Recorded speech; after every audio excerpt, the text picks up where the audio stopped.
Most people are controlled by their emotions. They get upset when things don't go their way. They complain, they react, they spiral.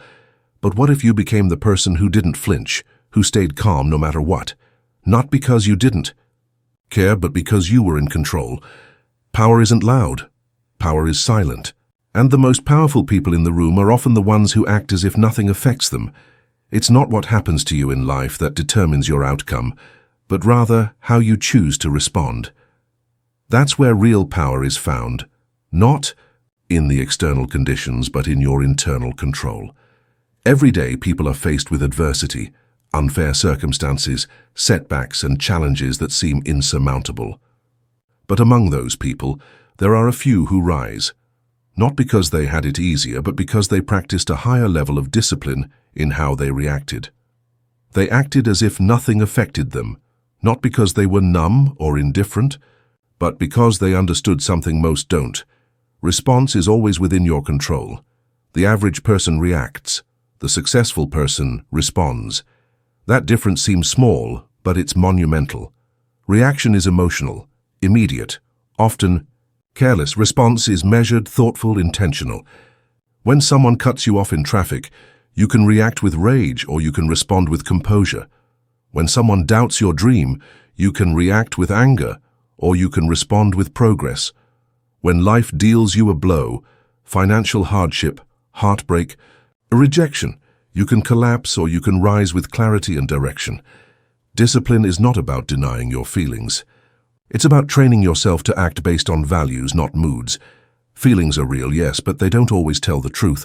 They fluctuate with weather, sleep, and small inconveniences. If you build your life on feelings, your foundation will always shake. But if you build your life on discipline, your foundation becomes unshakable. You become someone who others rely on, someone who isn't tossed around by circumstances, someone who brings calm to chaos. The person who acts as if nothing affects them is not cold or robotic. They're grounded. They've made a decision that nothing outside of them will dictate their inner world. That's not arrogance, that's maturity. That's the kind of mindset that builds empires, heals broken families, and leads people through crisis. It's about keeping your head when others are losing theirs. It's about being the thermostat, not the thermometer. The thermometer rises and falls with the temperature. The thermostat sets the tone. You have to train yourself for this kind of composure. It doesn't come naturally. Most people weren't raised to regulate their emotions. They were raised to express them without filter. But expressing every emotion doesn't make you authentic. It often makes you unstable. Real strength is when you feel deeply, but choose wisely. When you're tempted to lash out, but instead you pause, breathe, and lead with intention. Think about the greats in any field. Athletes, business leaders, warriors, artists. When the pressure hits, when the lights are on, they don't crumble. They step up. That's because they've practiced the discipline of response. They've trained their minds and bodies to stay calm under pressure. It's not about pretending life is easy. It's about choosing your reaction in every moment, especially when it's hard. So if you want to act as if nothing affects you, start by mastering one thing: your response. When something irritates you, delays you, offends you, pause. Ask yourself, is this worth my peace? Is this worth my momentum? More often than not, it isn't. The minute you hand over your mood to a moment, you give away your power. Take it back. Control your response and you'll control your results. Let me know if you'd like to expand another keynote or shape this into a video. Script emotions are part of being human. They arrive uninvited, sometimes with full force, and demand your attention. You feel joy, sadness, fear, anger, frustration. Each one shows up like a guest at your door. But just because they knock doesn't mean you have to let them run your life. Emotions are visitors. They're meant to pass through, not take over. You must learn to feel without being ruled, to observe without being overtaken, and to express without losing control.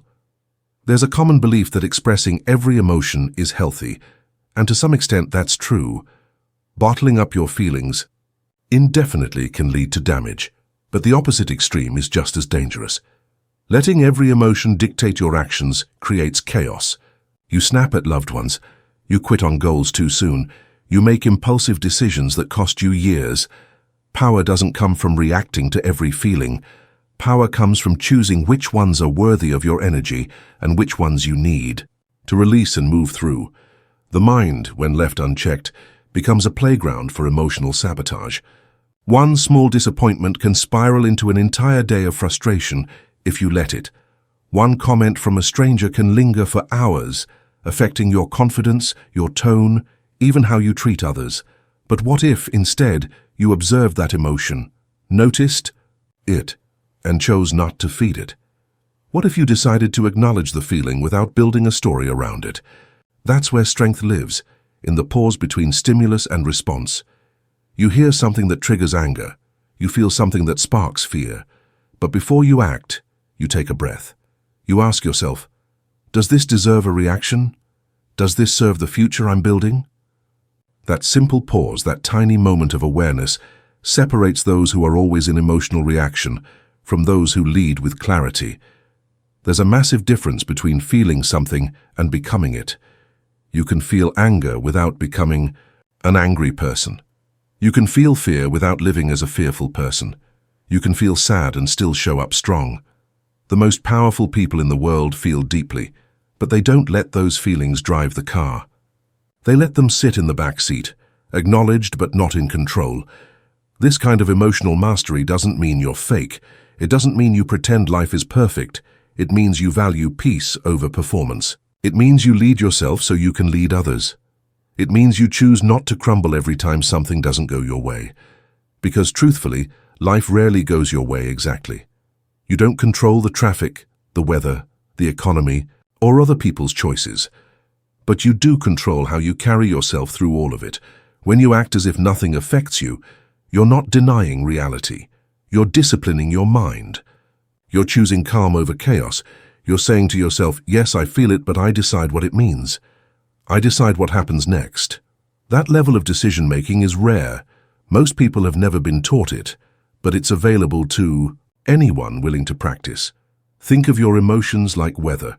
Some days are stormy, some sunny, others unpredictable. You don't try to stop the rain. You carry an umbrella. You don't yell at the clouds. You plan accordingly. The goal isn't to avoid emotion. The goal is to handle it skillfully. You can feel everything and still remain grounded. You can have deep emotions without letting them create destruction in your path. Letting emotions visit is natural. Letting them stay and redecorate your life is a choice. That's the line between chaos and composure. The sooner you realize you're not your emotions, the sooner you can guide them rather than be guided by them. Let me know if you'd like to continue with Keynote 3 or build this into a voiceover script. Leadership doesn't start with a title or position. It starts with presence, and presence is built through composure.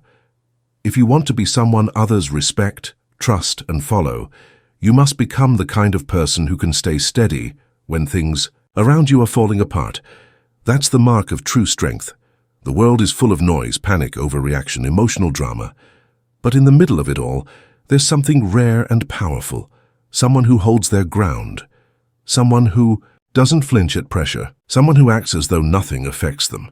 Not because they're disconnected, but because they've developed the discipline to remain centered. To lead others, you must first lead yourself. And leading yourself means mastering your state. Self-mind when things don't go your way. Anyone can be calm when life is smooth, but what about when the deal falls through, the client walks away, the pressure mounts, or the criticism hits hard? What happens then? That's the moment that separates average from exceptional. That's when people are looking not for the loudest voice, but for the calmest one. Not the person who complains the most, but the one who finds solutions. The truth is, people are watching you more when things go wrong than when they go right. They're not just observing your decisions, they're absorbing your energy. If you collapse every time something doesn't go according to plan, they'll feel it. If you let emotions hijack your judgment, they'll sense instability. But if you stay grounded, measured, and focused, you become the anchor. That's what real leadership is, being the emotional anchor when everyone else is drifting. You don't earn influence through noise, you earn it through consistency. People are drawn to those who are steady, not those who ride the highs and lows of every situation. If you want to build something lasting, whether it's a business, a family, or a reputation, you can't afford to be easily moved. You must decide in advance that your response won't be dictated by circumstances. The world changes, people change, the markets change, but your character, your values, your posture under pressure, that has to stay constant. This doesn't mean suppressing how you feel. It means handling your emotions behind the scenes so you can lead with clarity in front of others. It means processing your frustration privately and showing up with focus publicly. That's not fake, it's responsible, it's mature. There's a time to vent and there's a time to lead. Know the difference. Those who lead from emotion often burn bridges. Those who lead from principle build trust. Being unshakable doesn't mean being perfect. It means having a mindset that says, no matter what comes, I won't lose my grip on who I am. That's how leaders are built, moment by moment, decision by decision, under fire. You show the world what you're made of, not when everything is going your way, but when nothing is. When you keep your voice steady in the storm, people listen. When you show up with confidence when others are uncertain, people follow. People don't follow those who react. They follow those who respond. There's a difference. Reaction is automatic, emotional, and often reckless. Response is intentional, grounded, and wise, and the world has enough people reacting. What it needs more of is stability. What it needs is someone who walks into a chaotic room and instantly brings a sense of order. Not by force, but by presence. You can't lead effectively if you're emotionally fragile. You can't inspire if you're always unstable. To lead others through anything, you must first become the kind of person who leads themselves through everything. And that begins with the decision to stand tall no matter what the moment brings. Let me know if you'd like to move on to Keynote 4 or convert this into a social media script. The quality of your life will always reflect the quality of your mental environment. Most people spend years decorating their homes, curating their wardrobes, improving their appearance, yet they leave their mind wide open to whatever negativity, noise, or chaos comes knocking. They let in doubt from strangers, fear from headlines, discouragement from friends, and wonder why they feel anxious, unfocused, or stuck. If you want to rise, to build something strong, to become someone others respect, you have to protect your mind like a fortress. Your mind is your most valuable asset. It's where your beliefs live, where your decisions come from, where your future is shaped long before it ever becomes real. You can't allow just anything to enter it. You have to become selective, ruthless even, about what you let influence your inner world. Not every opinion deserves your attention. Not every complaint needs your sympathy. Not every piece of information belongs in your mental space. Most of what the world tries to feed you is fear-based, urgency-driven, and designed to distract, not empower. Guarding your mind doesn't mean ignoring reality. It means filtering it. It means choosing what deserves your energy and what doesn't. You wouldn't let someone walk into your home and dump garbage all over your floor. So why let people do it in your thoughts? Every word you hear, every image you consume, every conversation you entertain, it's either building your strength or weakening your resolve. Every time you engage with something that drains your clarity, you delay your growth. That's why those who act as though nothing affects them have usually made a decision long before the chaos arrives. They've decided who they are, what they believe, what their mission is, and they don't allow noise to interrupt that focus. They've installed mental filters. When fear comes, they challenge it. When negativity shows up, they reject it.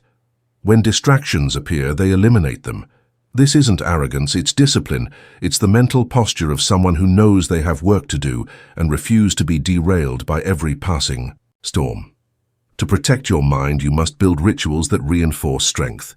What are you feeding your brain first thing in the morning? What are you allowing in before bed?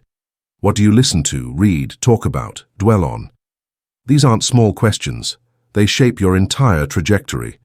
You become what you dwell on. If you constantly dwell on problems, you'll live in a world of pressure. If you dwell on possibility, you'll start to see options where others see walls. The strongest minds aren't those who never feel pressure. They're those who never let pressure define them. They create mental distance between what's happening and what it means. That space gives them power. Instead of absorbing negativity, they observe it. Instead of reacting impulsively, they respond with clarity. And because of that, they often make better decisions, recover faster from setbacks, and remain calm in environments where others lose control. This type of mental resilience isn't built overnight. It's the result of intentional training. It's built in small moments, when you choose not to argue, when you let go of what you can't control, when you stop explaining yourself to people who have already decided not to understand you. It's built when you take control of what you consume, when you say no to distractions and yes to stillness, when you stop chasing validation and start protecting your peace. The world is loud, but your mind doesn't have to be. You can create a calm inner space even when the outer world is in chaos. You can become someone who sees clearly when others are clouded by emotion. You can be the calm in the storm, not because you're immune to life's challenges, but because you've fortified your thinking to withstand them. That kind of strength isn't just impressive, it's necessary for anyone who wants to build something lasting in a world full of noise. Let me know if you'd like to bundle all 4 keynotes into a full speech or create video-ready scripts.